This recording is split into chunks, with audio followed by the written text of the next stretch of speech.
Stoked, the podcast. Welcome back, everyone. Stoked, the podcast, is here to stay. We absolutely love you guys joining in with us each and every week. We're bringing you guys special guests each and every week. And yeah, we hope you're loving the vibe. You guys, you can see Jacques been beating me over the weekend. Yes, so I'm feeling so a little sorry. crook. I'm sorry. He had a tight club coming. I thought I was Faf de Klerk and he was Nick Phillips from Australia. Yeah. So I gave him a little one to the face. Said, what happened, boy? Are you Yeah, right? surfing, kiss the sandbank. Thought it was my girlfriend. Those are Which taking is themselves non-existent. out there, eating some sandbanks. The one at, where was it? Bob? Surfers, now yeah, belongs to Matthew Shute. Thanks for it. joining us, everybody. My name's Jacques. That's obviously Matt, the sandbang face.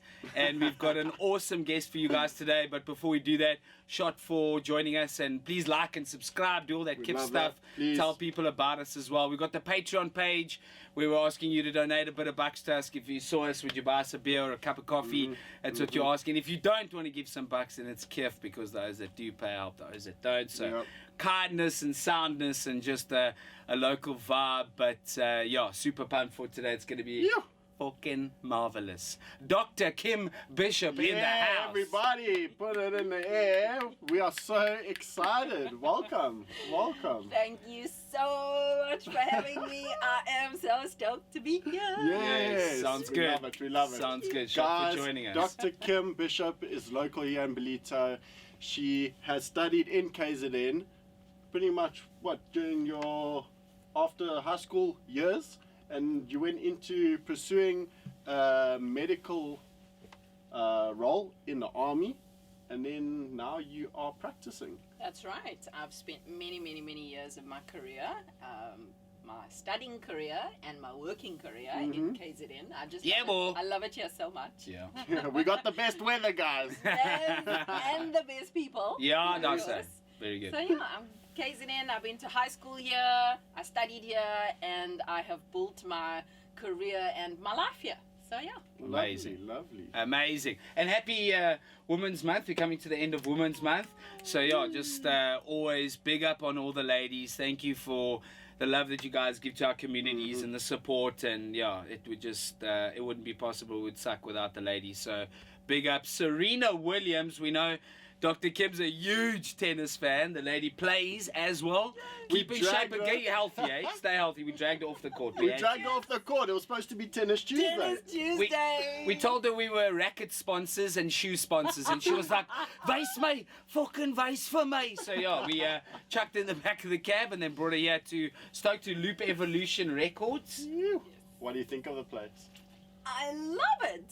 I think oh, you okay? I think I fell in love with it as soon as I walked in. I mean, when I was driving here, I was thinking, where am I going? Yeah. And then In as soon Salt as I- Rock, yeah. Totally. As soon as I get here and I walk in, like I said to you, it's like a creative vomit. Oh, there we go. Oh, Yeah. it's just Love it. amazing. It's amazing. It's a beautiful space. It's so colorful, and it just makes me want to be creative. So I can see why you guys love it. Yeah. Definitely. You Great must send space some there. musical artists our way if you know any. Send them. I shall Send do them. that. I shall. Tell them we instrument sponsors as well. But getting back to Serena, because it's Women's Month, give us some juicy stuff about Serena. What makes Serena such a powerhouse, one of the greatest sports persons of all time, the greatest tennis player of all time, without a doubt. You look at what she's done in the tennis world. Give us some juicy stuff. From like midnight last night, I think I've been overdosing on social media on all the posts, because this US Open is like the Serena event. Yeah. It literally is. It's a celebration of her career, of her life, and of everything. The woman basically represents everything that I am. 100%. Yeah, I mean, it's just, and for it to culminate in this way, it's not sad, you know. Yes, her career, we're all sad that she's not going to play tennis anymore. Yeah. But this, what they're doing for her here at the US Open, it's a celebration. It's just unreal It's to me. amazing. But it's so fitting. And she's embracing it, and she's making it an event. Yeah. You know? Which it should be. If you look at what she's done for the game, what she's done for women of color and their empowerment, what she's done for just women and people in general. She's just an incredible human being. I mean, her dad's also a badass, and you know, he's obviously been through his stuff. But yeah, you can't just but take off your hat to Serena and just the power force that she is. Yeah, that's what we like to see. You know, Totally. people accomplishing their dreams. Yeah. Yeah, doing what they want to do, not getting told and conforming.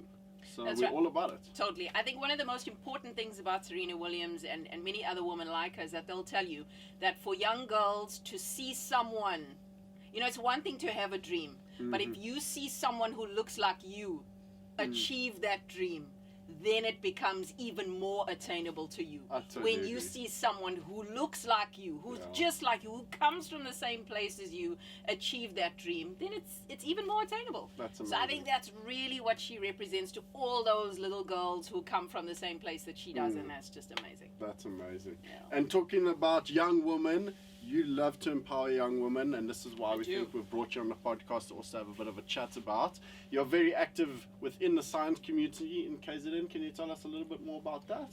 Definitely. I love science. I am a scientist. Yeah. I regard Yeah. myself as a scientist, as a woman scientist, but just as a scientist in general, of course, Yeah. too. Yeah. You know, a medical scientist. And yes, so I am an advocate for science literacy and for science promotion and careers in science, especially for young women and young girls. Yes. You said you're a scientist. Can we scrape off the bacteria under Jacques' armpit and see what cultivates in the lab? Oh. Heavy. Actually, let's get a little bit more practical. Matt used to come to my house and we used to play this game, Can You Still Eat It? So Matt used to pull stuff out of the fridge or bring This is shit going bad. randomly, just bring random shit. Hey dude, do you think I can still eat this? So practically Let's that would see, be a let's better see. example. That would be. But yeah, I wanted to ask the question. Yes. Science, it was really tough at school. I know I saw my ass with science. I dropped it as soon as I could. Right. I preferred things like biology and geography, where it's, you know, I can look at the information. I don't have to come up with results from Right. all of that.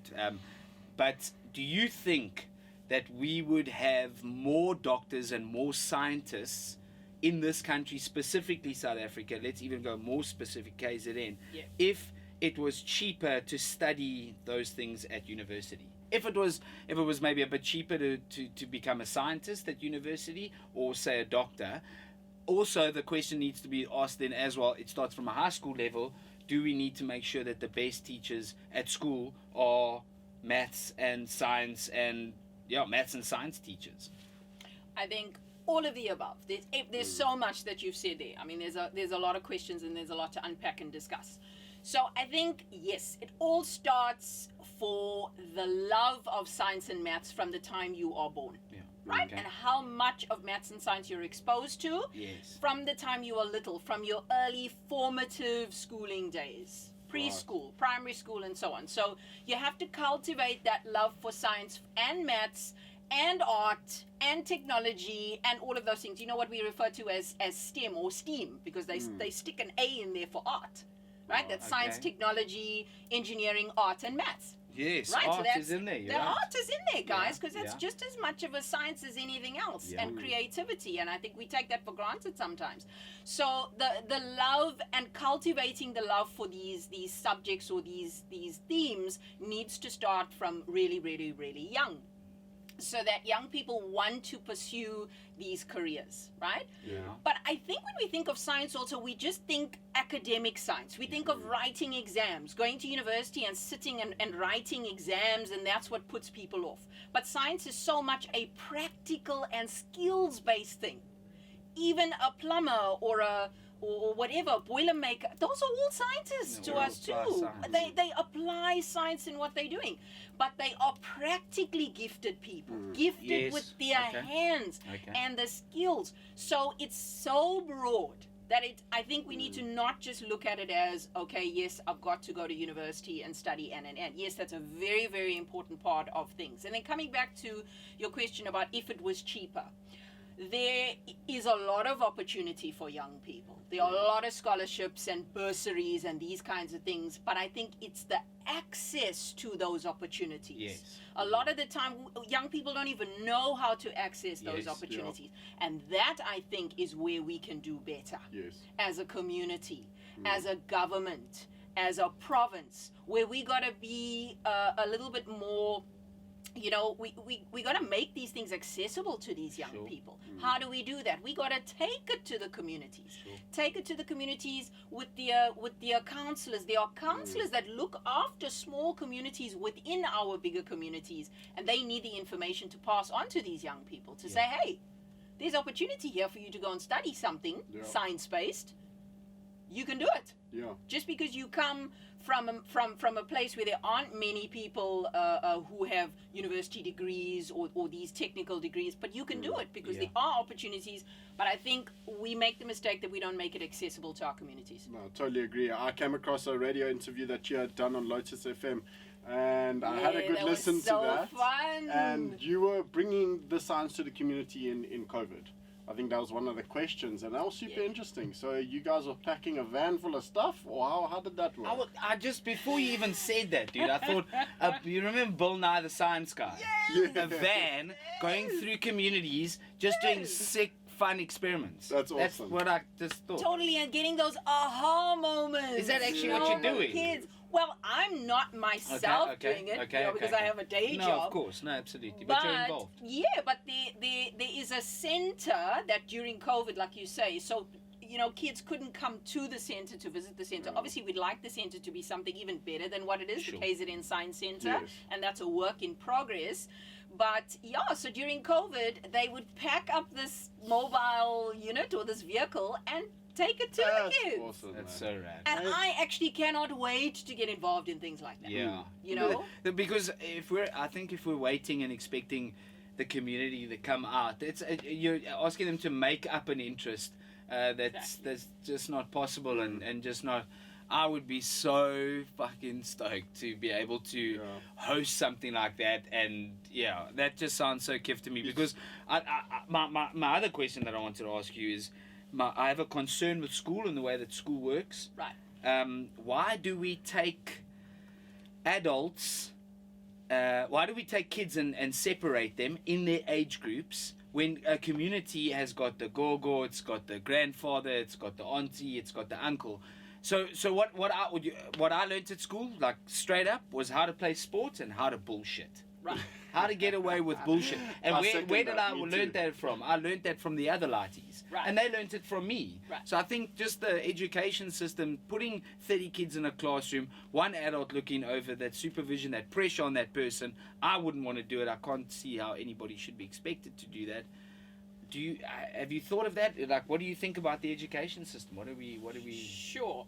So I think I come from a perspective about the educational system that's not highly critical, and I'll tell you why. Okay. I was very blessed to come from a home where both my parents were teachers. Oh wow, yes. My dad was a physical science and maths teacher and a headmaster of a high school. My mom was a teacher even before my dad. You know, because he had a sporting career first. He had a professional sporting career before he became an educator. Okay. My mom was an educator when, early 20s already, for over 40 years Sure. in primary school, like grade 2 and 1 and all of that. So I came from a home where education was just a part of our lives, and we Yes. valued education so much from the time I was born. Sure. And I saw how hard they worked and how dedicated they were to schools and public schools, because they taught in government schools, and so I try not to be too critical of teachers, because I know how hard these people work and Yes. how much they dedicate their lives. But I do think you're right. But I think the problem we have is we can't please everybody. No, 100%. We can't have an educational system that is designed specifically for each individual child. Yeah. But I do think that we have way more choice now. If you think about the kind of schools that you had the opportunity to go to back then, myself, I also went to quite a traditional high school. Same. Also, that was an all-girls school. Even, to be honest, that idea for me, I'm very lucky that my daughter goes to a co-ed school now. I agree. And she goes to a school that embodies everything that I believe private school education should be. Yeah. And I think the most important thing is you want your child to be in an environment where their individuality is fostered. So you as a parent, it's your responsibility, I feel, instead of us criticizing the school system, you've got to find a school that you believe embodies your values about education, and you've got to send your child to a school that you believe is the right school for your child. I like that. That's what I believe we should be focusing on, rather than criticizing this educational system for what it is. It can only be what it is. It can only be as good as its government is. It can only be as good as the people who are running it is. And I mean, that we can even criticize until when, tomorrow or the next day. So, but I really feel that we should take the responsibility for our own kids rather, and then we've got a lot of schools to choose from. Yes. From homeschooling to traditional schooling to private schooling to little tweaks here and there. There's a school for every child, I believe. And there has to be a school out there that suits your individual child. Yeah, it's That's what I feel. That. More options rather than less. Be responsible There we go. parents. Well, the reality is if you're not a parent, when you check a lighty or whatever, and you see the lighty struggling in the surf, you help him out. You're being a dad there, bro. So I think also as a community we can take more responsibility for that as well. Also, you don't have to be you don't have to have kids to tick all the boxes in that. But for me, school was a really tough place. It was a place where I heard, you're never gonna make it. You're gonna be a fucking rubbish or whatever the case may be. So for me, and I was, I wanted to listen to punk rock. It's a traumatic thing to go through as a young person, where other people who don't even know you, they don't even know where you come from, they don't know what your dreams are, telling you that you're not gonna amount to anything. So I think it's an important thing to share. Because I really believe that we've moved so beyond that now. True, 100%. I've just been out of the school system for such a long time, so it would be super naive. But I've done youth work and stuff like that, and I just see there's a space that needs, like we said, more options for lighties. And fuck, if the guy's good at rugby or cricket and he can't do fucking maths, lost the O, man. Don't be so hectic on him. 100%. Don't take that fucking cricket bag away from him, and don't send him on that tour because his math sucks.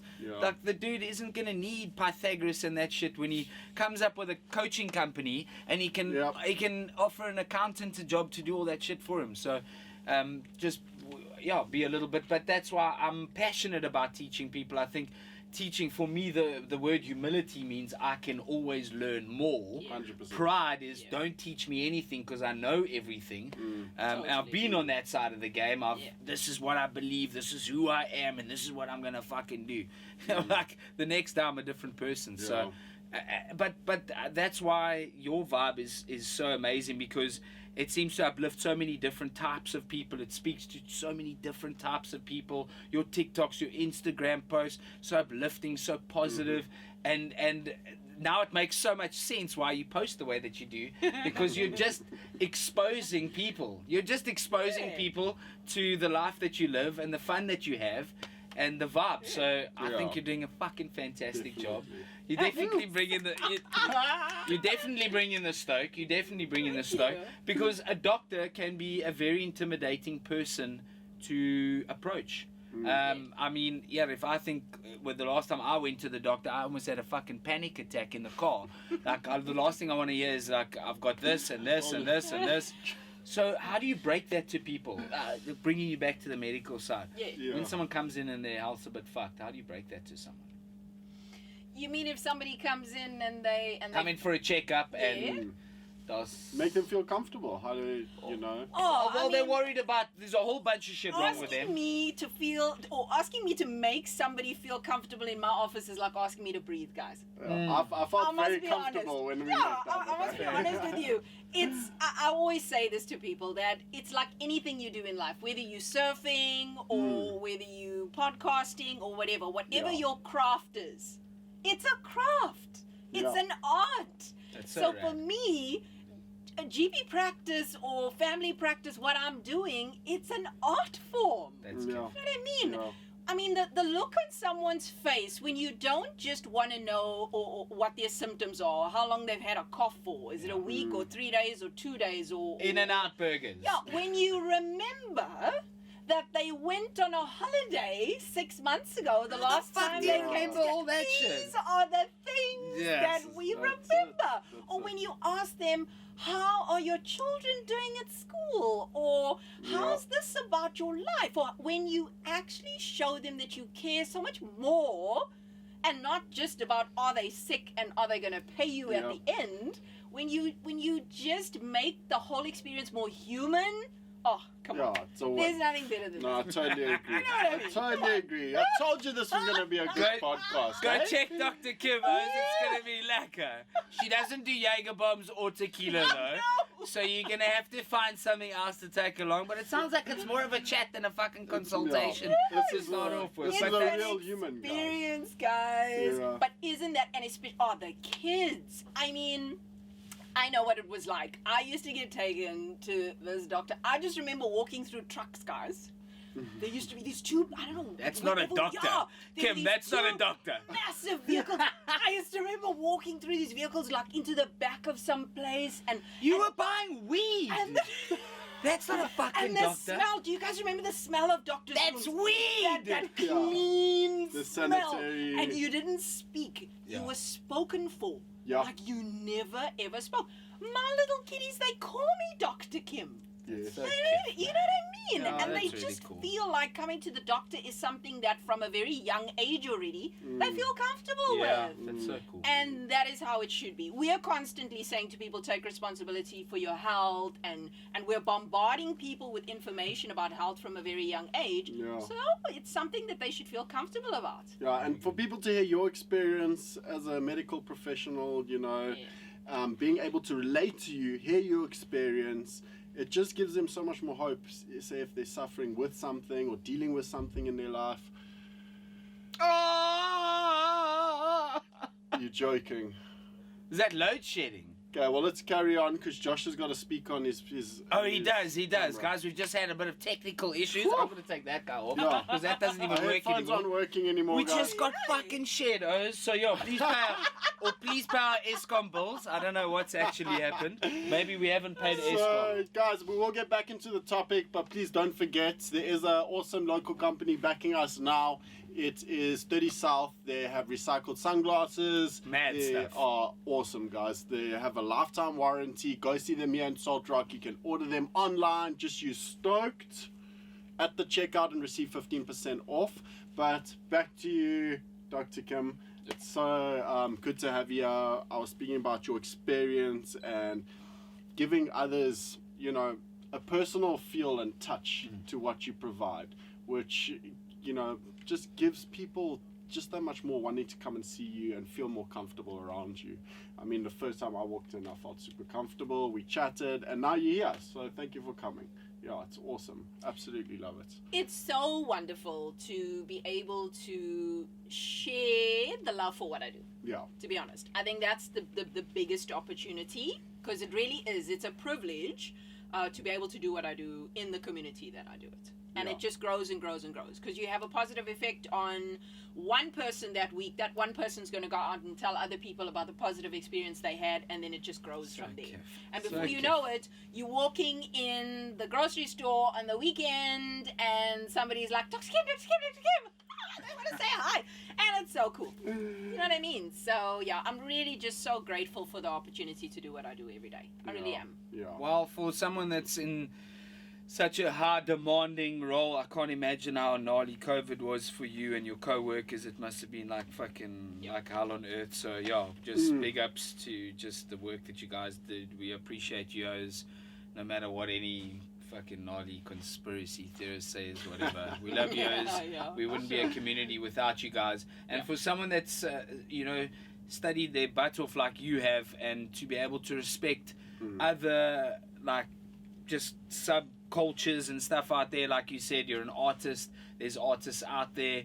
You're hands-on, a plumber, an electrician. I feel sorry for how much those guys get paid, because I think they work their asses off as well. And I just think it's like it just says so much about who you are and the kind of vibe that you're trying to create in this community. So yeah, we fucking appreciate you. What I think is amazing about this community, it reminds me a lot of the community that I grew up in. I think that's what's wonderful. And I think that part of who I am, I can't sit in this podcast and not mention that. Good. You know what I mean? The community that actually molded me and made me who I am, where I grew up. Yes. I grew up in the south of Durban. I grew up on the bluff. Do not say rough and tough and come from the bluff. We love the bluff, man. We only say rough and tough because the O's are gnarly down there. They surf some huge fucking waves. Ricky's down there.